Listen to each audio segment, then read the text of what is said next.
your door frame, and it's basically triggered by a little switch that's mounted onto the door, so every time the door opens and closes, they use that mechanism to pump a little squirt of petal fragrance. Yeah, and the advert features a man who's done a stinky poo. A man does a stinker, and a sexy lady's about to use the loo after him. Yeah, and he's worried. He's an ugly, nerdy man, isn't he? Because they're the kind of people that do smelly poos. Absolutely right. Ugly nerds. Yeah, and he's worried that the sexy girl's going to go in and smell the smells of his private areas and not like it. Exactly. She'll come out and she'll go, "You disgust me, you nerd." And this is a very good idea, because they're talking about that moment when the stink of the previous occupant hits you the second you walk in the door. So that's that wouldn't be taken care of by, for instance, an edge-mounted air freshener. No. Wouldn't be taken care of by a plug-in freshener. A toilet needs duct, to be right by the door. Absolutely. Right by the door. But I don't know. I don't know. I mean, thinking it through, would it not just sort of almost pump directly into her face? She'd just walk into this powerful chemical cloud of petal stink. It might sting her lovely eyes and make her bleed almost as if she's been maced. Also, the other thing about I don't personally use air fresheners at all. You should. Well, I open a window. There's a window in my loo. I just open the window wide. What if there's no window? Well, then maybe use an air freshener. I don't know. But basically, I think they don't get rid of the smell, do they? Just makes it smell like pooey petals. No, they cover the smell. That's all it's designed to. Embarrassing sometimes if you've really caused a fug in there and you go with the air freshener, then it's just a sign saying it's tiny bit extra revolting, isn't it? It's extra revolting. It's like sort of putting some cherries on a dog turd. Don't you think? Yeah. Doesn't make it any more tasty or pleasing to the eye. I don't know. Petal fragrance poo. And of course this new razor, dry razor, non-electric razor, but it's got one AA battery in it that electrifies your skin and supposedly lifts the bristles. What do you reckon on that? Sounds That's pretty incredible, isn't it? They put the shaving gel in the razor. They've got how many blades now? 5? About 5 or 6. They've maxed out on 5 or 8. Brian's saying there's 10. We got up to 10 blades. 10 blades. A Lubra strip. Yeah. So basically, and now, like, where could they have gone from there? They're geniuses. Why do you need the foam and the Lubra strip? So you don't have to pick it up. You can just go while you're shaving, and there it is.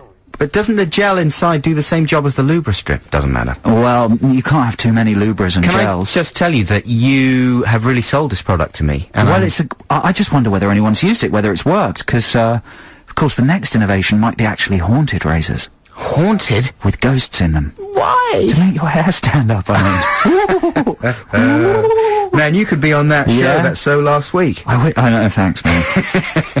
Wow, I wish I could guess the next thing, though. What are they going to do to razors next? It's got to be guessable. They've got a battery in the handle, gel in the handle, 10 blades, Lubra. What about a little UV light that tans your skin, gives you a tan while you shave? Yeah, or some kind of little bleach strip to give you a sort of nice trendy bleaching effect. What about a belt-mounted air freshener that hangs off your belt, down your bum crack? That's good, that's nice. And actually applies the freshener directly to the outgoing feces. That's good, but it's a sunny day. I just want to remind you, it's a sunny day. What it's about only pills? What 2:25. All right. Maybe if anyone's got any suggestions out there, they might like to email us. We must be able to second-guess the scientists at Gillette and Airwick. Well, let's listen to some adverts and maybe we'll get some inspiration. This is Adam and Joe on XFM. XFM. That's the Bravery there from New York. And they're a hot tip for bigness this year. You heard it here first, and that song was called An Honest Mistake. So thanks to everybody who's texted in trying to predict the next innovation in razor technology, or indeed air freshener technology. We were just talking about the razor with a battery in its handle, and the air freshener that mounts to the door frame and squirts pretty ladies with chemicals in the eyes. We've had a very good text from who? Caro. C-A-R-O. Anthony Caro. Anthony Caro. And his theory is that aftershave manufacturers will sort of merge with razor manufacturers, so you'll get a razor with actual CK1 in it. Good idea. For the fashion-aware modern male, the Lubri strip will be infused with trendy cologne scents like Calvin Klein Crave or CK1, so you'll shave and you'll come away from the shave smelling like a sexy stinker. Ooh. And John has suggested one big chin-shaped blade. So basically you'd have a little handle. It would be a bit like a hoe, wouldn't it? And then you'd have, or, you know, what is one of those things? Like you'd have a big blade. Yeah, that's a the hoe. shape of a chin. Made of the same, well, no, he's getting silly now, made of the same stuff as the T-1000 in the Terminator, which is... That's not real. No, that's computer animated. I don't think it's real. But that would be quite good. So you just drag this blade down your face. It might actually shave your lips off.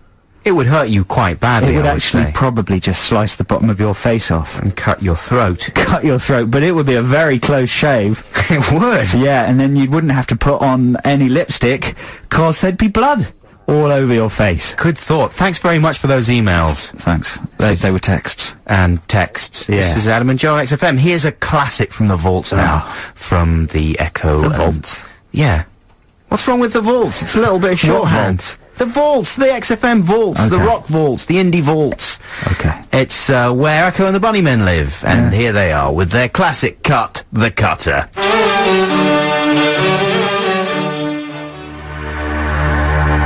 That's fantastic. Echo and the Bunnymen with The Cutter. This is Adam and Joe on XFM. Now, just before we launch Ditties in the Dock, I just wanted to talk about blogs a tiny bit. Now, Joe, you don't have a blog, do you? No. And I don't have a blog, and I don't really know that much about blogs, except for the fact that they are it's short for weblog, right? Yeah, it's just an online diary. Online diary. Yeah. But the other thing it is a sort of series of links. You know, people put up their things they're enthusiastic about. The only reason I mention them is because our friend Graham, who actually phoned earlier on trying to nick that picture that we gave away, yeah. But he's just started his own blog, and he's a writer, he's a comedy writer, wrote Father Ted and Black Books and things like that. So he's always on top of lots of interesting things, and he's got amazing links on his weblog. Sounds a bit rude. What, being on top of interesting things and having amazing links? Well, I can't help it, that's just what he's like. There's a cartoon, sort of web animation called Strong Bad. Have you ever seen that? Nope. Oh, it's funny stuff, man. You should go and check it out. If you're interested in Graham's log, it is, www.livejournal.com. What? Nothing. Brian was making faces. Why? Because I'm plugging Graham's blog. Yeah, come on, keep going. It's a good blog. It is a good blog. I tell you what, And I feel as if I'm talking about it, then I should tell people where it is. livejournal.com/users. Is Graham happy with that? Yeah, I asked him if he didn't mind. I tell you, there was one. I mean, the terrible thing is, these are these sort of things that go around offices, aren't they? And like these little films. No, but the point of this is that it's a good one. It is a good one, because I saw one off Graham's blog that people may have seen with a guy giving a gun in a gun safety class who shoots himself in the foot. I couldn't download that one. Is it real? Hilarious. That's genuinely very funny. Yeah, I can't read out this whole thing because it's just so long, the address. livejournal.com/users/tau -- What's anyone going to make of Tau? No. But the thing is, if you get that slightly wrong, then you go to a different blog, which is Thijs. His name is THIJS Stalenhoof's journal, and on his blog he's got things like 1 minute past 5. Yes, the Dutch government has finally fallen. Now we can get a real government. That sounds interesting. You know, the problem we are, if everyone in the world has a blog, who's reading these things? It's like just, you know, what's the point? Well, the point is, like Graham's ones, which are good. to make them good, exactly. Good links. Anyway, there you go. I was just, It's time now for Ditties in the Dock. And remember, this week you can win. Everybody who calls and gets on air wins a triple CD collection called the 80s Soul Weekender. It's full of classic 80s soul. What sort of tracks on there, Adam? Grab one of them and read some of those out. Running Away by Roy Ayers. Oh, classic. D-Train, You're the One for Me. Brilliant. Ain't No Stopping Us Now, McFadden and A Whitehead. fantastic collection of 80s soul. That must be worth, what, at least £400? £500. £500 is in the shops now, in case you don't get on air. Thanks to whoever gave us those. What a brilliant prize. And this week's Ditties in the Dock is Bowie covers of classic Bowie songs. Why don't you go first, Adam Buxton? Okay, I'll make this short. I'm going for Bauhaus and their version of Ziggy Stardust.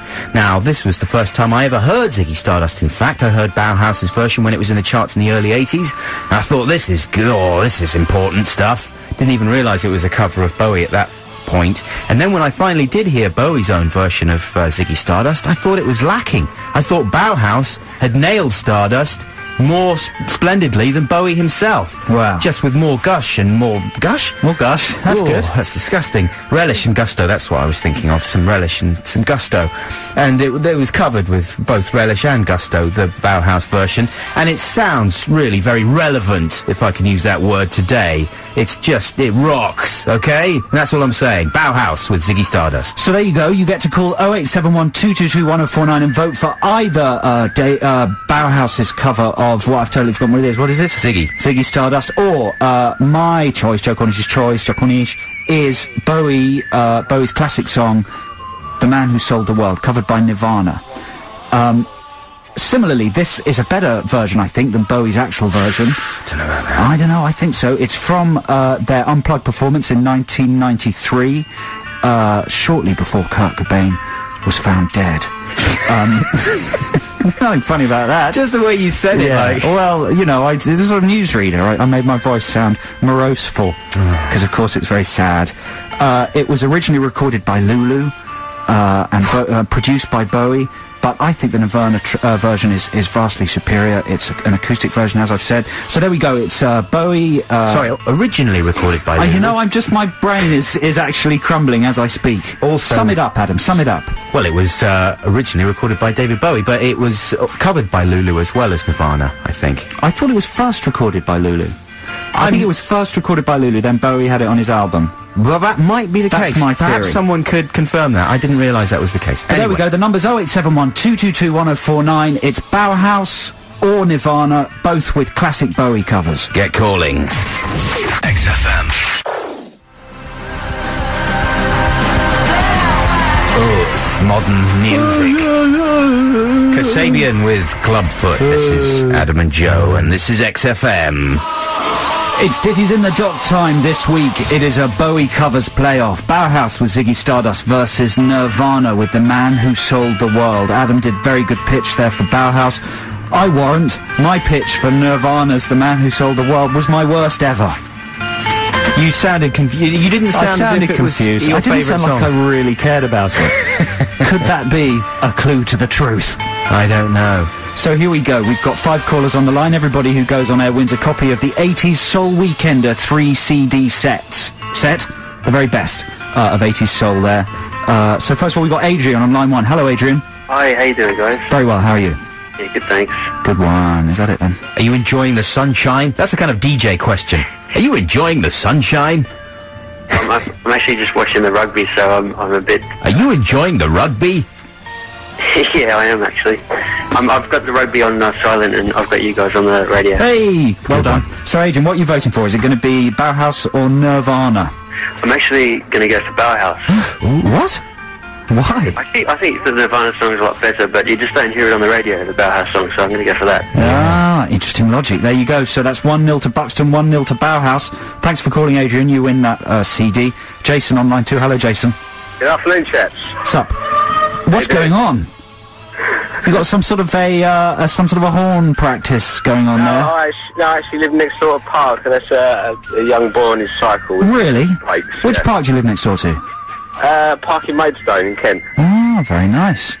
Not really, no. Not me. Really? Do you get lots of drug dealers? Full of glass and needles and bottles, yeah. Oh, lovely. Well, That's like go our- for a little barefoot jog. It's like Kennington Park. Oh. Listen, what are you going to vote for, Jason? I'd like to go for Bauhaus too. Ooh, 2 for Bauhaus. Are you familiar with that version, Jason? No, I just like the name of the artist.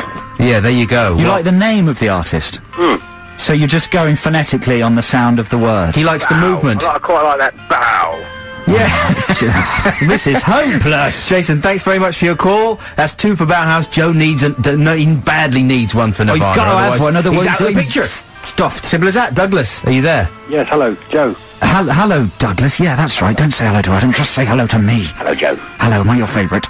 Of course you are. You're my favourite. Thank you. Who are you voting for? Who are you voting for? Nirvana? Of course. Yeah, brilliant. Baz is rubbish, isn't it? Well, I haven't heard it, but I'm sticking with what I know and what I like, and I love Bowie, but it's still a good cover, and Yeah, Douglas, you sound like a really clever man. I am very, very, very... Have you got qualifications? None. None. You sound... No, I'm good. You sound like the kind of person that's outside the XFM remit. Yeah. The kind of person that XFM don't take into account, and they should do, because you're important. mean Important to us and important to you. You're saying old, aren't you? No, I'm not, I don't think you're old. I think you've just got a very wise mind. What do you do for a living, Douglas? I'm an artist. Really? Douglas, you're so cool. What sort of pictures do you paint? Figurative or abstract? I draw. You draw. Figurative or abstract? Storyboard. Really? Storyboard artist, nice one. Cool. What, have you storyboarded any